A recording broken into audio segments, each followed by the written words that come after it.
Netflix Inc. is currently trading at exactly 99.67 USD, representing a significant intraday decline of $3.55 or 3.44% as of the closing bell on Friday, December 5th. Since the market is currently closed for the weekend, these figures reflect the final valuation from the last active trading session, a day that will likely go down in financial history books, not just for the red ink on the ticker, but for the tectonic shift that caused it. If you are looking at your screen right now, perhaps checking your Fidelity mobile app or glancing at your Interactive Brokers trading dashboard, you might be feeling a mix of confusion and adrenaline. A drop of nearly 4% typically signals a disaster, a missed earnings report, or a regulatory crackdowns. But this is different. This is the market choking on a piece of news so large, so complex, and so ambitious that it effectively breaks the mental models we have used to value this company for the last 15 years. The expectation regarding Netflix has always been straightforward. It is a high-growth tech story, a company that lives and dies by its quarterly subscriber additions. Investors have been trained, quarter after quarter, to obsess over net adds. Did they add 5 million users? Did they lose 1 million? That was the game. The reality, however, as revealed in the bombshell announcement that rocked the market yesterday, is that Netflix has decided to stop playing the streaming war and simply end it by buying the opposition. The headlines are screaming about the definitive agreement to acquire Warner Bros. Discovery's film and television studios in a deal valued around $72 billion. You heard that right. The company that started by mailing DVDs is acquiring the studio that built Hollywood. The drop you see in the stock price today, that 3.44% slide down to 99.67, is not a sign of failure. It is the classic visceral reaction of a market trying to digest the sheer magnitude of dilution and debt required to swallow a whale like Warner Bros. When you look at the charts, particularly if you are using advanced tools on a Fidelity trading platform or analyzing the flow on SoFi active investing interfaces, you will see a massive volume spike that accompanied this price drop. This wasn't retail traders panic selling, this was institutional rotation. Large funds are rebalancing their risk models because Netflix just transformed from a capital-light tech platform into a heavy asset media conglomerate. It is a moment of friction. The market expected a quiet end to 2025, maybe some chatter about the upcoming Squid Game season or the NFL Christmas games.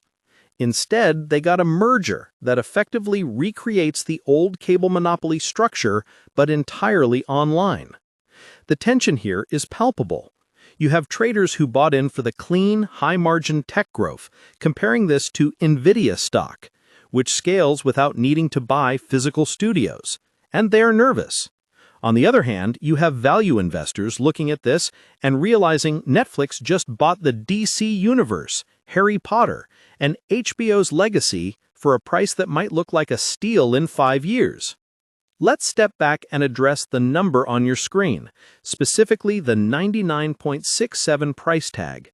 If you haven't checked in on Netflix in a few months, you might be wondering why the stock is trading in the double digits when it was soaring near $1,000 not long ago.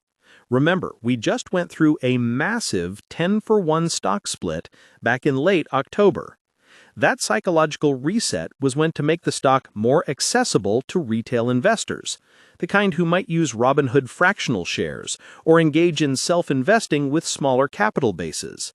The split did its job. It brought liquidity.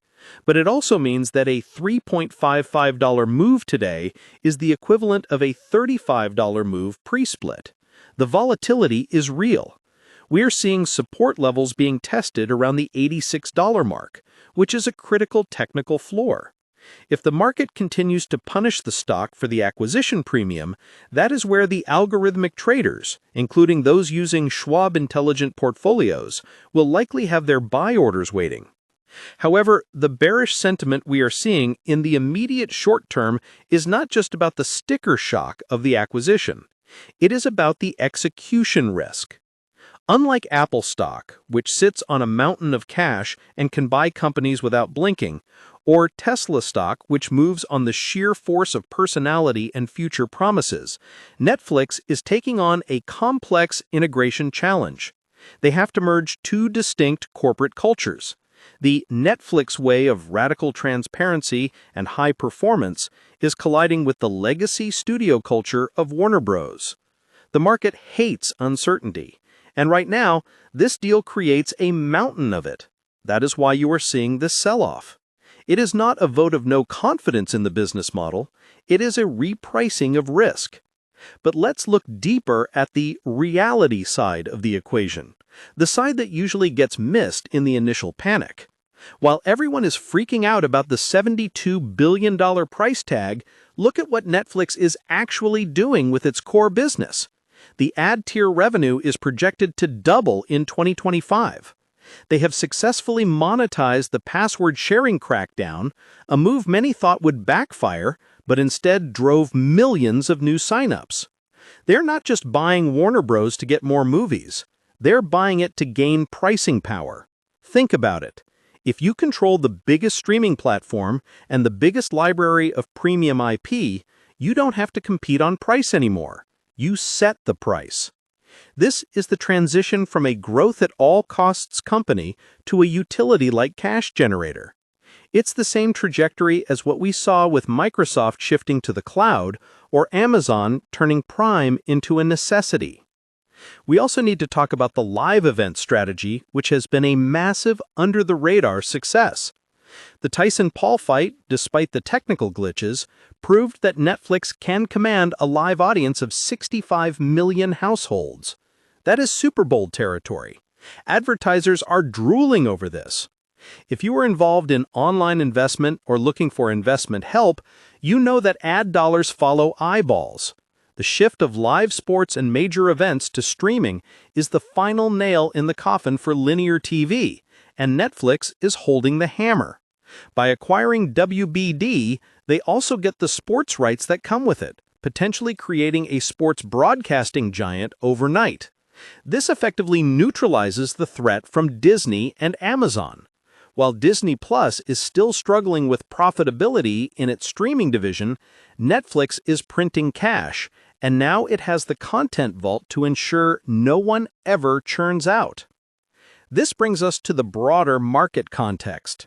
Today's movement in Netflix is happening against a backdrop of a mixed market. The Nasdaq has been choppy, and investors are rotating out of high-beta tech names into safer harbors. In this environment, a company announcing a massive cash and stock deal is an easy target for short sellers. You might see chatter on investing sites or forums where traders using Interactive Brokers stock trading accounts are discussing the arbitrage opportunities between NLFX and WBD stock. This merger arbitrage activity is adding to the downward pressure on Netflix shares today. It's a mechanical reaction. Hedge funds sell the acquirer, Netflix, and buy the target, Warner Bros., locking in the spread. This artificial selling pressure often masks the true sentiment of long-term holders. Speaking of long-term holding, I want to pause here and ask you a question. With the price now hovering just under $100 after the split and this drop, are you seeing this as a buying opportunity or a warning sign? Comment below how many shares of Netflix you currently hold, or if you are planning to open a position at these levels. I am genuinely curious to see if the retail sentiment matches the institutional fear we are seeing on the tape today. Now, let's analyze the financials that underpin this new behemoth. Even before the acquisition news, Netflix's Q3 revenue was up 17% year-over-year, hitting $11.5 billion. That is a staggering number. Their operating margins are expanding, not contracting.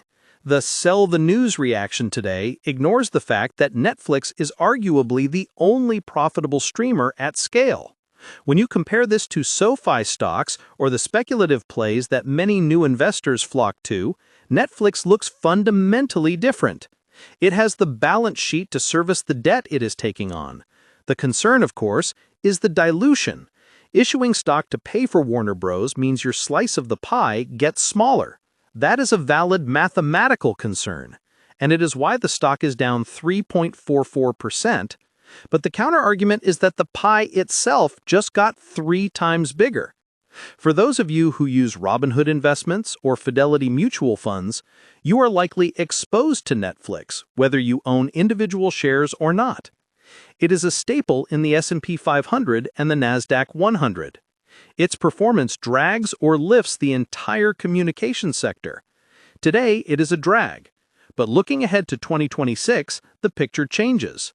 The combined entity will command nearly 10% of total U.S. TV viewing. That is a level of dominance that regulators might actually frown upon, and that is the hidden risk no one is talking enough about today: antitrust. The Federal Trade Commission has been aggressive lately. A merger of this size, Netflix and Warner Bros., is going to invite scrutiny.